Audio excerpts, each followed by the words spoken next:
First contact's folly.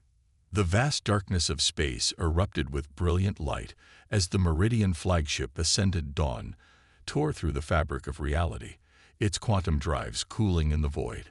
Behind it, 12 more ships of the Meridian Evaluation Fleet emerged in perfect hexagonal formation, their obsidian hulls absorbing nearby starlight. They had arrived at the edge of Sol's system, home to a species that had caught the Empire's attention through their increasingly noisy electromagnetic emissions. High Admiral Vexna stood at the command center of the ascended dawn, her crystalline exoskeleton refracting the soft blue light of the bridge displays. Her secondary eyes studied the tactical readouts while her primary set remained fixed on the holographic representation of Earth's solar system. According to their long-range scans, the humans had barely established a presence beyond their moon. Their primitive radio transmissions still took hours to reach the outer planets. "High Admiral," her sensor officer called out, "we're detecting unusual energy signatures from the system's asteroid belt." Vexna's mandibles clicked in mild annoyance. Mining operations, no doubt. These young species always strip their systems bare before learning proper resource management. The pattern is irregular, High Admiral. It doesn't match known mining signatures. Irrelevant. Proceed with standard first contact protocols. Let us show these humans how a civilized species announces itself. The Meridian fleet accelerated toward Earth, their engines leaving trails of exotic particles that human scientists would study with great interest. As they passed Mars' orbit, Vexna ordered the deployment of their impressive first contact display, a massive holographic projection that would fill Earth's sky with the symbol of the Meridian Empire. Broadcasting Imperial Standard greeting on all frequencies, the communications officer announced. The message began transmitting in every human language their linguistics computers had decoded. "Greetings, people of Earth. We are the Meridian Empire, guardians of order and progress across 12,000 star systems. We have come to evaluate your species for potential membership in our grand coalition. Prepare your leaders for..." The message cut off abruptly as every display on the bridge flickered. For a moment, Vexna thought her secondary eyes were malfunctioning. The tactical display showed thousands of new signatures appearing from seemingly nowhere, emerging from the asteroid belt, rising from gas giant atmospheres, even appearing from the dark side of Earth's moon. "Impossible," her tactical officer whispered. "Our scans showed nothing of this magnitude." Nothing. Before Vexna could respond, a transmission cut through their communication systems with embarrassing ease. The voice that filled the bridge was calm, almost amused. "Meridian Fleet, this is Admiral Sarah Chen of the Earth Defense Force. I must say, your entrance was quite spectacular. We especially enjoyed the light show. Reminded us of ancient naval ships firing warning shots across the bow. Bit obvious, though, don't you think?" Vexna's exoskeleton rippled with indignation. "You dare?" "Oh, we dare quite a lot, actually," Admiral Chen interrupted. "You see, we detected your observation platforms at the edge of our system 3 years ago. Clever stuff, using dark matter shielding. Unfortunately for you, we cracked that particular technology about a decade back. Been feeding them a carefully curated view of Earth ever since." The tactical display continued to light up as more human ships decloaked. They weren't the primitive rockets or nuclear-powered vessels Vexna had expected. These ships seemed to bend space around them, their hulls incorporating technologies the Meridians had thought impossible for a young species to develop. "Your evaluation protocols are admirably thorough," Chen continued, "but a bit presumptuous.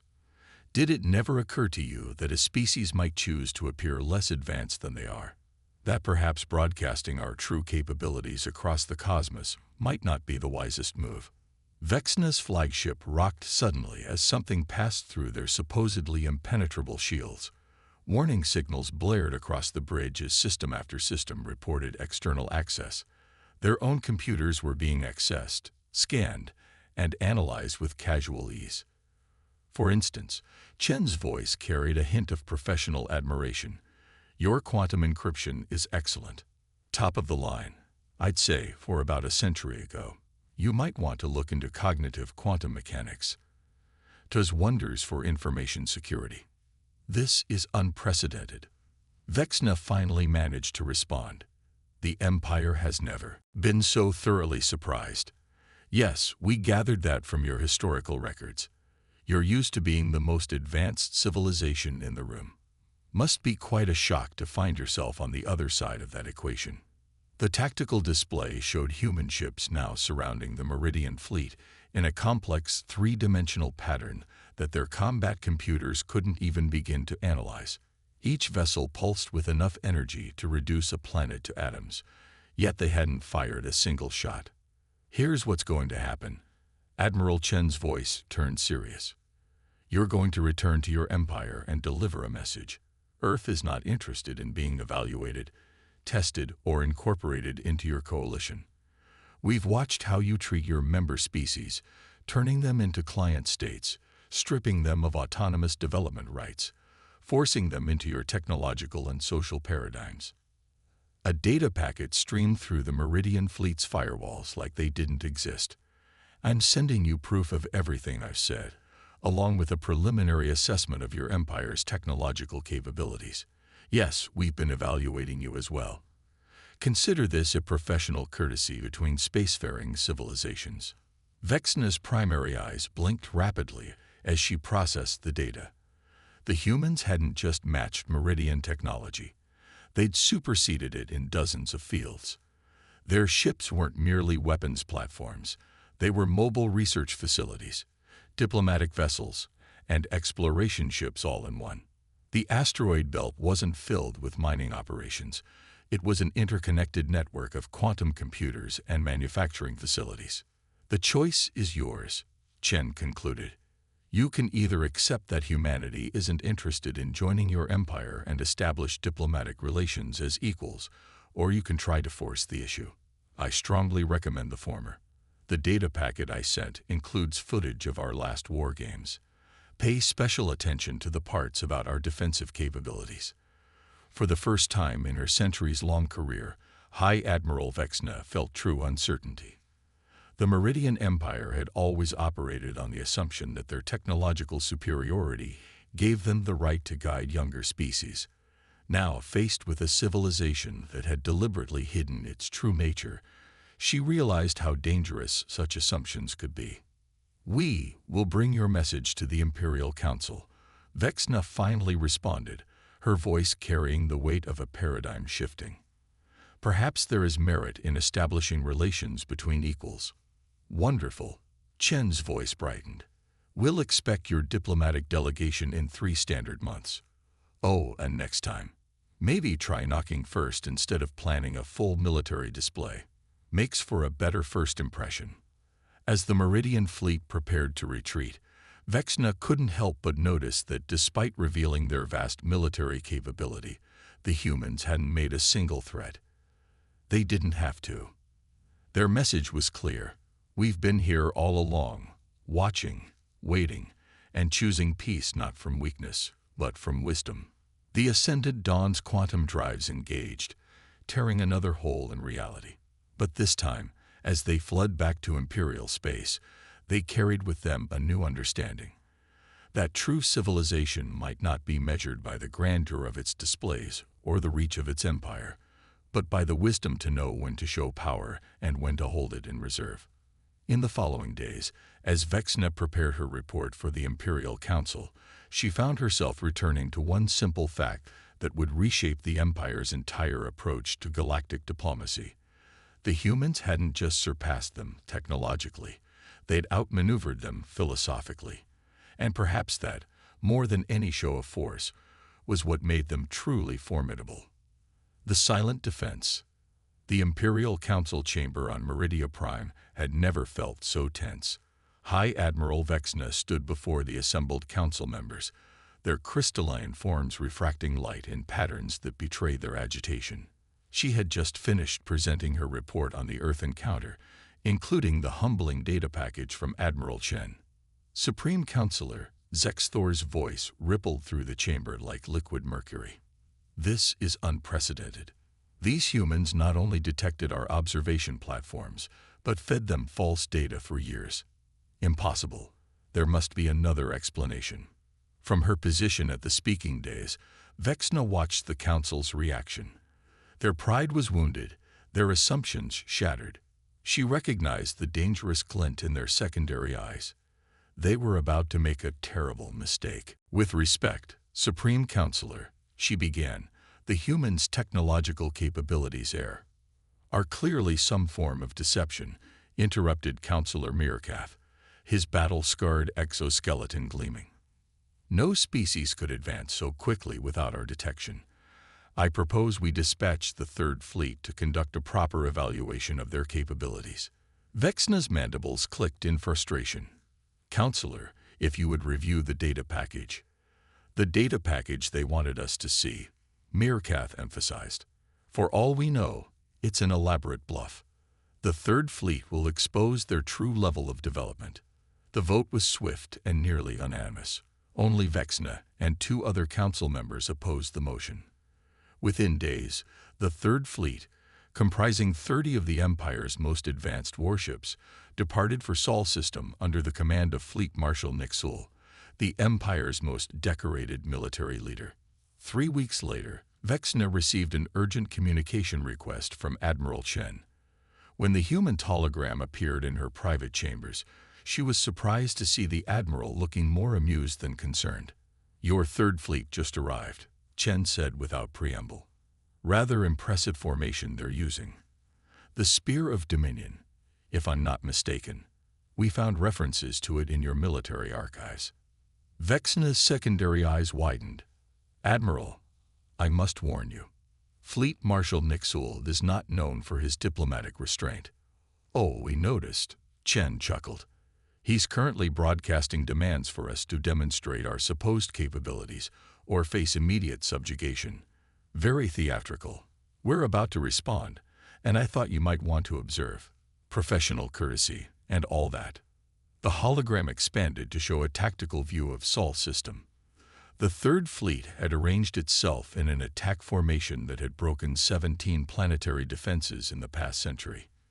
Then Vexna saw something that made her exoskeleton ripple with disbelief. The human ships weren't moving to engage. They weren't even powering weapons. Instead, thousands of small objects were detaching from the asteroid belt, each no larger than a shuttle. What are those?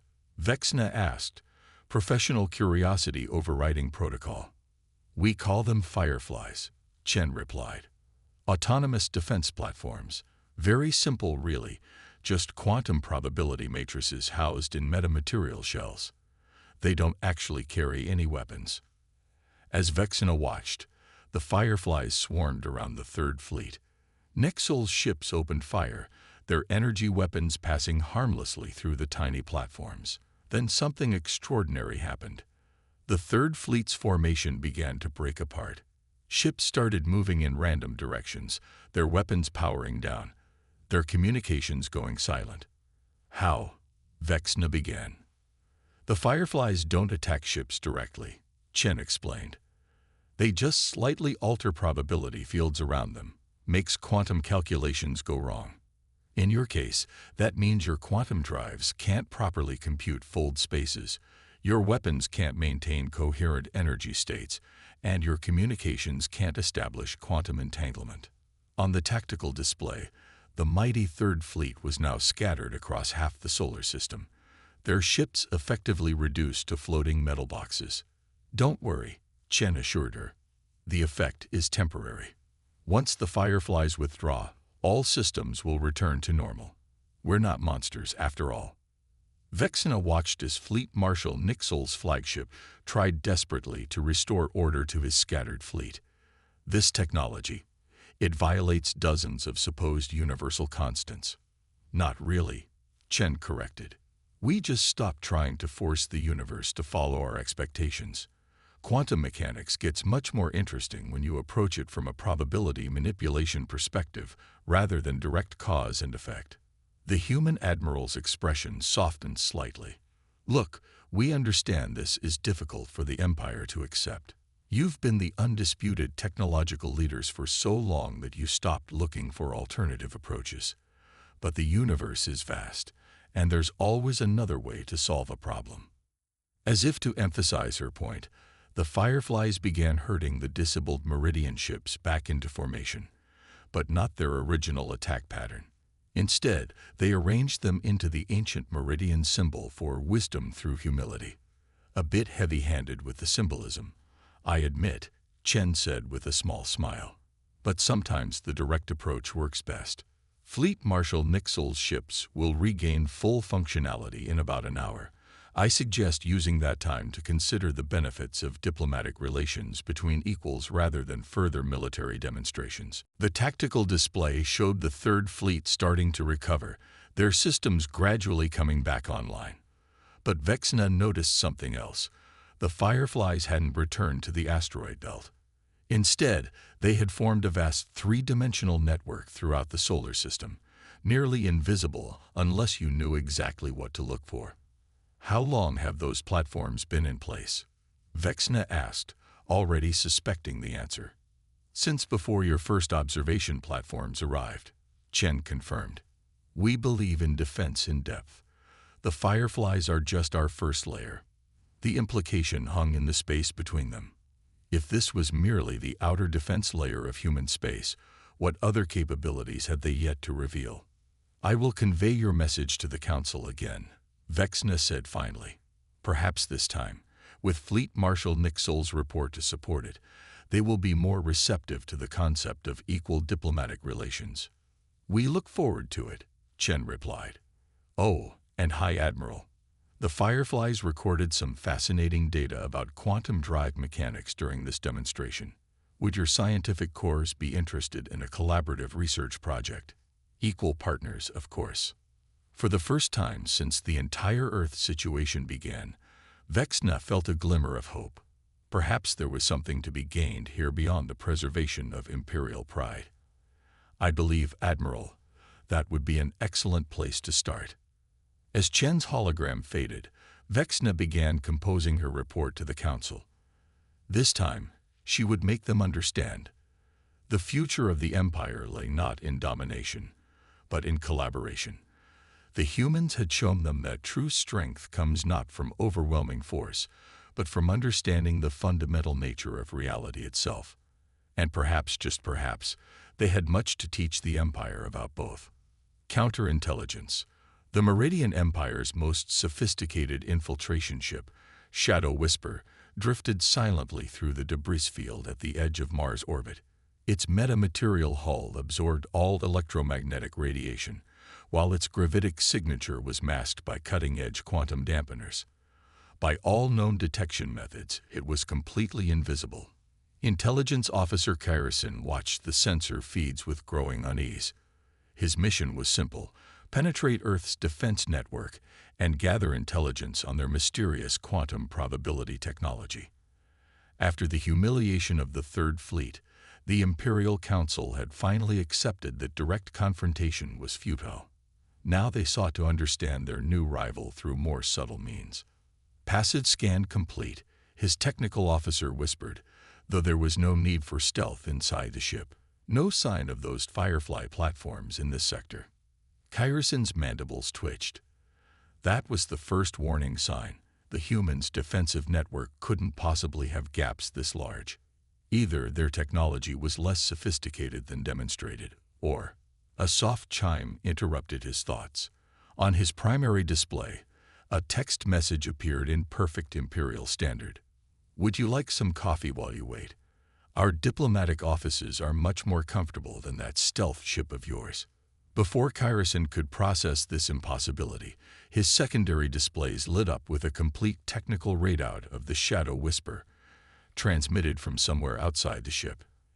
Every system, every modification, every carefully crafted piece of stealth technology was laid bare in excruciating detail. Fascinating approach to gravitic masking. A new message appeared. Though you might want to account for quantum wake turbulence. Dead giveaway at the subatomic level. All stations, full alert, Kyrison ordered, his training taking over. Begin emergency. "Oh, please don't engage your quantum drive," another message interrupted. "The probability matrix is already destabilized.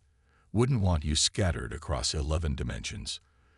The ship's internal cameras activated independently, showing a human woman sitting casually in their cargo hold. She wore a simple blue uniform with the insignia of the Earth Diplomatic Corps. "How?" Kyrson began. "Did I get aboard?" The woman finished, her voice coming clearly through the ship's speakers. "I've been here since you left Imperial space. Standard protocol for all ships entering human territory. They get a diplomatic observer, even the ones that think they're invisible." She stood, brushing off her uniform. "I'm Cultural Attaché Rebecca Martinez. Normally, I'd have introduced myself earlier, but we wanted to see how far you'd take this little intelligence operation.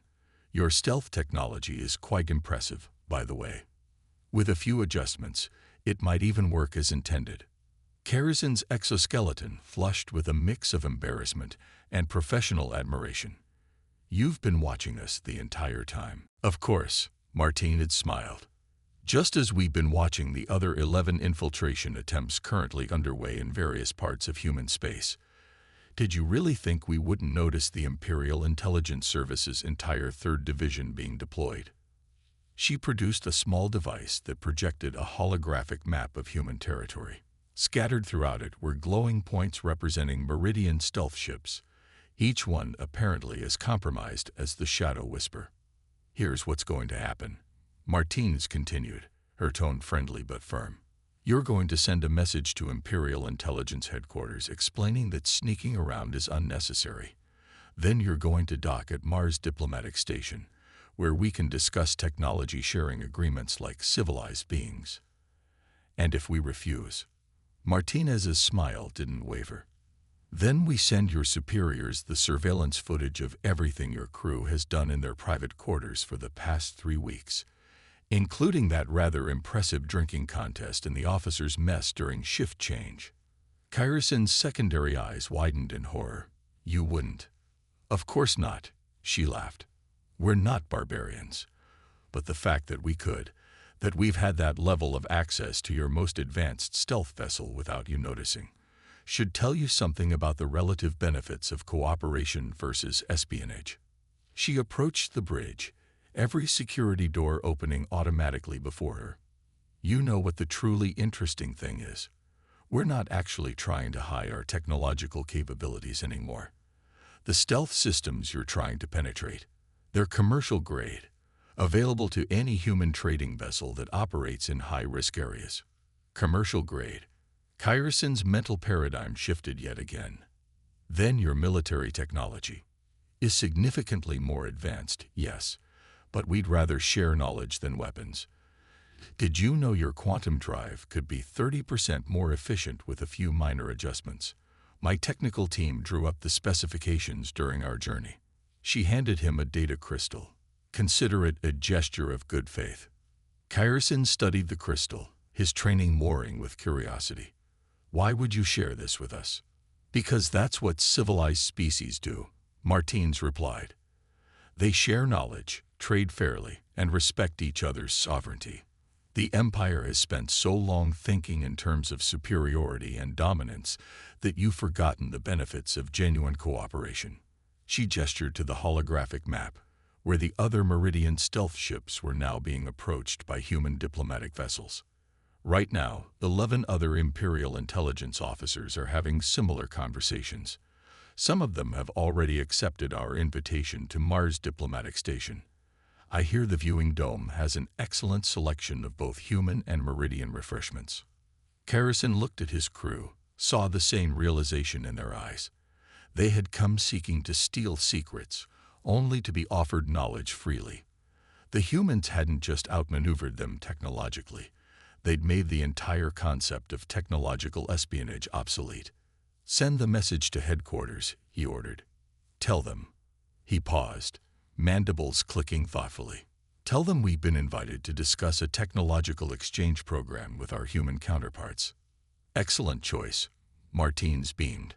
"Now about that coffee I offered." As the Shadow Whisper altered course for Mars, Kyrison found himself reevaluating everything he thought he knew about human civilization. They had turned his intelligence mission into a diplomatic opportunity, neutralized his stealth ship without firing a shot, and offered valuable technical improvements, all while maintaining an air of cordial hospitality. Perhaps, he reflected, this was the human's most sophisticated technology of all. The ability to turn potential adversaries into partners through a combination of overwhelming capability and genuine openness. It was a form of power the Empire had never considered, and one that would prove more transformative than any weapon. Cultural attaché, he said as they approached Mars, I believe I would very much like to try this coffee of yours. Martinez's smile suggested she had expected nothing less. Wonderful. And while we drink, perhaps you'd be interested in hearing about some of our cooperative research projects. We're particularly excited about the possibilities in quantum archaeology. The Shadow Whisper's stealth field, still broadcasting their presence to every human sensor in the system, shifted to a docking trajectory. Behind them, 11 other Meridian ships did the same, marking the end of the Empire's last attempt at espionage and the beginning of something far more interesting: genuine collaboration. The Library Gambit. Deep within the Meridian Empire's central archive on Meridia Prime, Chief Archivist Telkar received an unexpected visitor. The human delegation had sent Dr. Sarah Wong, their information sciences specialist, to discuss archive access protocols. Telkar had expected a brief formal meeting.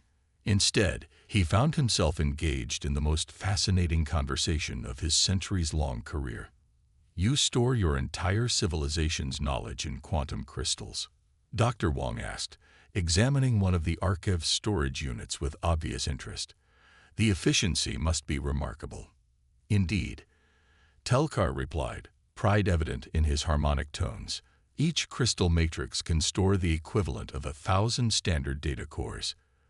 The entire history of the Empire, every scientific discovery, every cultural achievement, all perfectly preserved and protected. Dr. Wong nodded appreciatively. Protected by quantum encryption, temporal isolation fields, and psychic barriers, if I'm not mistaken. Very thorough. Telkar's secondary eyes blinked rapidly. He hadn't mentioned the security measures. Before he could respond, Dr. Wong continued. Though I'm curious about your backup protocols, particularly for the ancient records section. The pre-Empire archives you recovered from the precursor ruins. This time, Telkar's mandibles clicked in shock.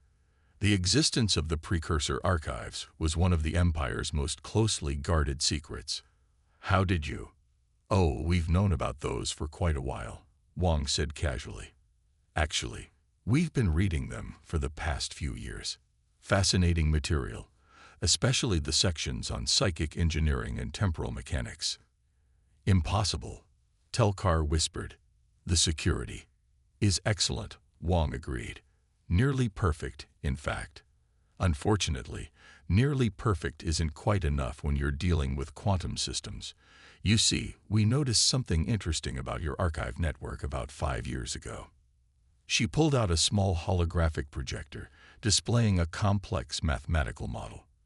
Your quantum encryption creates tiny fluctuations in local spacetime.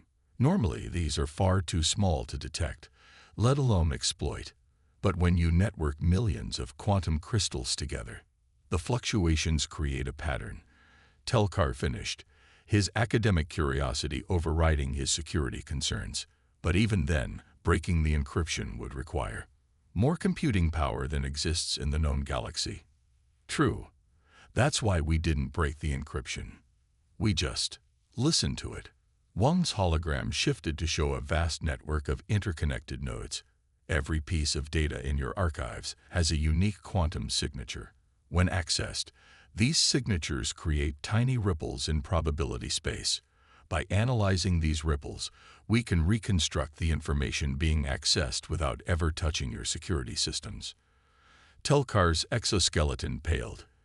You've been reading our archives by analyzing quantum probability shadows. Among other things, Wong nodded. Your archives don't just store information. They're also the Empire's primary communication network. Every government query, every military order, every diplomatic message passes through these crystals.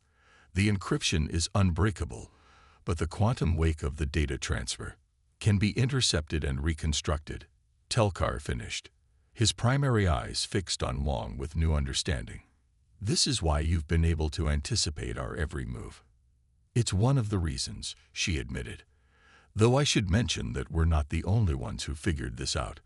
The precursors. Their archives hint at similar techniques. We think that's why they scattered their knowledge across multiple species archives. They were creating a distributed backup system. Telkar sank into his gravity chair, his mind racing. The implications are significant, Wong agreed, but not necessarily negative. That's actually why I'm here. We'd like to propose a joint project, upgrading the Imperial Archive network with new quantum isolation protocols. In exchange, we'd share our findings on the precursor archives. You're offering to help us block the very vulnerability you've been exploiting. Wong smiled. The universe is changing, Chief Archivist. The age of hoarding knowledge behind impenetrable walls is ending. We believe the future lies in controlled sharing, in collaborative discovery.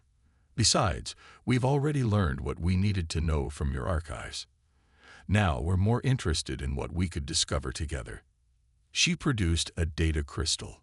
For example, we found references in the precursor archives to something they called the Universal Library, a theoretical network of all knowledge in the cosmos, connected through quantum entanglement across space and time. We think the archives of every spacefaring race might be nodes in this network, pieces of a puzzle waiting to be assembled. Telkar's academic excitement warred with his ingrained caution. The Council would never approve exposing the archives to.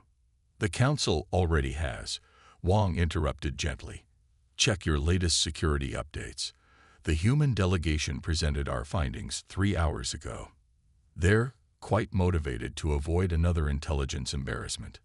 On his secure terminal, Telkar found the Council's authorization, along with a preliminary report that made his secondary eyes widen with each paragraph.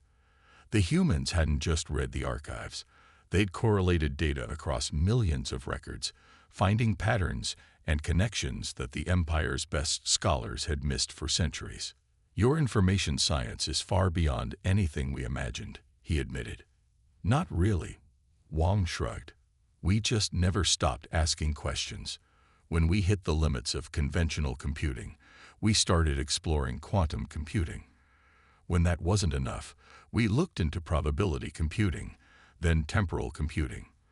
There's always another way to approach a problem. She gestured at the endless rows of quantum crystals. Your archives are a marvel of engineering, Chief Archivist, but they're also a symbol of an outdated philosophy, the belief that knowledge is power only when it's controlled. We've found that knowledge multiplies when it's shared, grows when it's challenged, evolves when it's combined with different perspectives. Telkar looked at the crystal in his hands, then at the vast archives surrounding them. For centuries, he had been the guardian of the Empire's knowledge. Now he realized he might have the opportunity to be something more, a pioneer in a new age of universal scholarship. Where do we begin? He asked. Wong's smile widened. Actually, we already have. Those quantum fluctuations you've been detecting in the ancient records section for the past hour. That's our AI systems beginning the preliminary correlation analysis. Would you like to see what they've found so far? As Telkar watched the first results appear on his terminal, he understood that this was more than just a technological revolution. It was the beginning of a fundamental shift in how civilizations approached knowledge itself. The humans hadn't just outmaneuvered the Empire's security. They'd demonstrated an entirely new paradigm of information science. And perhaps, he reflected as Wong began explaining their findings, that was the most important discovery of all. Evolution's edge. The observation deck of Earth's Ganymede station offered a breathtaking view of Jupiter's swirling storms. Supreme Counselor Zexthor stood there alongside United Earth Ambassador Michael Chen, watching as ships from a dozen species maneuvered through the busy space lanes. In the 6 months since the archive revelation, the Sol system had become a hub of interstellar cooperation that would have been unthinkable to the Empire just a year ago. Your latest proposal to the Galactic Council is ambitious, Zexthor said, his crystalline form refracting the light of distant stars. Many species are concerned about the implications. Chen nodded, sipping his tea. Change often breeds concern. But I think you understand better than most why it's necessary. The Supreme Councilor's secondary eyes tracked a passing ship, one of the new hybrid vessels, combining Meridian quantum drive technology with human probability engines. You're proposing to fundamentally alter how civilizations interact. The free exchange protocols would effectively eliminate technological disparities between species. That's rather the point, Chen replied. We've proven that hoarding technology doesn't work. Someone will always find a way around your defenses, decrypt your transmissions, or reverse engineer your advantages. The real question is, what happens next? Before Zexthor could respond, a soft chime indicated an incoming priority transmission. A holographic display materialized between them, showing a real-time feed from the edge of human space. A massive vessel was emerging from what appeared to be a fold in reality itself, but unlike any quantum jump either of them had ever seen. Right on schedule, Chen smiled. That would be the Horizon Breaker returning from its first deep space expedition. Zexthor's mandibles clicked in astonishment. The ship was enormous, easily dwarfing the largest vessels in the Imperial fleet. But its design was unlike anything he'd seen before. It seemed to exist in multiple states simultaneously, its hull shifting between different configurations, as if it couldn't quite decide which dimension it preferred. What am I looking at, Ambassador? The next step in evolution, Chen replied. The Horizon Breaker is our first true metamorphic ship. It doesn't just travel through space. It adapts to the fundamental laws of whatever region it's exploring. The hull you're seeing isn't shifting. It's existing in multiple probability states simultaneously. Data began streaming from the returning vessel. Zexthor's implants translated the information automatically, and his primary eyes widened with each new revelation. The ship had ventured beyond the galaxy's edge, into regions where the basic constants of physics began to break down. This is impossible, he whispered. The energy requirements alone would be astronomical using conventional technology, Chen agreed. But we're not using conventional anything anymore. The Horizon Breaker doesn't fight against universal constants. It flows with them, adapts to them, becomes them. Something we learned from studying both your archives and the precursor records. The ambassador gestured to the busy space lanes around them. Look at what we've accomplished in just 6 months of open cooperation. Meridian quantum technology combined with human probability mechanics. Centaurian biotech integrated with Proximan energy systems. Every species brings their own perspective, their own solutions. And now you want to formalize this arrangement, Zexthor realized. The free exchange protocols aren't just about technology sharing. They're about species evolution. Precisely, Chen smiled. We're standing at the edge of something unprecedented. The precursors hinted at it in their scattered archives, the possibility of civilizations evolving not just technologically, but fundamentally, changing not just what we can do, but what we are. The Horizon Breaker's data continued to pour in. It had discovered regions of space where thought itself could alter reality, where time flowed in multiple directions simultaneously, where the distinction between organic and artificial life became meaningless. This is why you revealed your true capabilities to us, Zexthor said slowly. Why you embarrassed our military, compromised our intelligence, and exposed our archive vulnerabilities. You were proving a point. Several points, actually, Chen corrected. First, that technological superiority is always temporary. Second, that cooperation yields better results than competition. And third, he paused, watching as the Horizon Breaker's probability field interacted with Jupiter's magnetosphere, creating cascading patterns of aurora across the giant planet's poles. that we're all standing on the shore of an infinite ocean, arguing about who has the biggest boat. More ships were arriving now, representatives from every major civilization in known space, drawn by the horizon breaker's return. Each vessel was unique, reflecting its species' approach to physics and engineering. Yet they moved together in an intricate dance, their various technologies harmonizing rather than conflicting. The free exchange protocols aren't just a technology sharing agreement, Chen continued. They're an acknowledgement that we've reached the limits of what we can achieve alone. The next stage of evolution, for all our species, can only be reached together. Zexthor watched as the horizon breaker began transmitting its full findings to the assembled ships, holding nothing back. The vessel itself was changing, incorporating aspects of the strange physics it had encountered. It was no longer just a ship, it was becoming something else, something that existed between the conventional categories of machine, organism, and energy being. Your species, the Supreme Counselor said carefully, continues to surprise us. Chen laughed. Oh, we surprise ourselves just as often. That's rather the point. Evolution isn't about becoming more powerful. It's about becoming more adaptable, more capable of embracing the unknown. And the universe, we're discovering, is far stranger and more wonderful than any of us imagined. As if to emphasize his point, the horizon breaker suddenly shifted into a configuration that made Zexthor's tertiary brain hurt to look at. The ship now appeared to be a physical manifestation of pure mathematics, its form expressing equations that could rewrite the laws of physics themselves. The Empire will support the free exchange protocols, Zexthor decided. Not because we have to, but because you've shown us something we had forgotten in our long reign.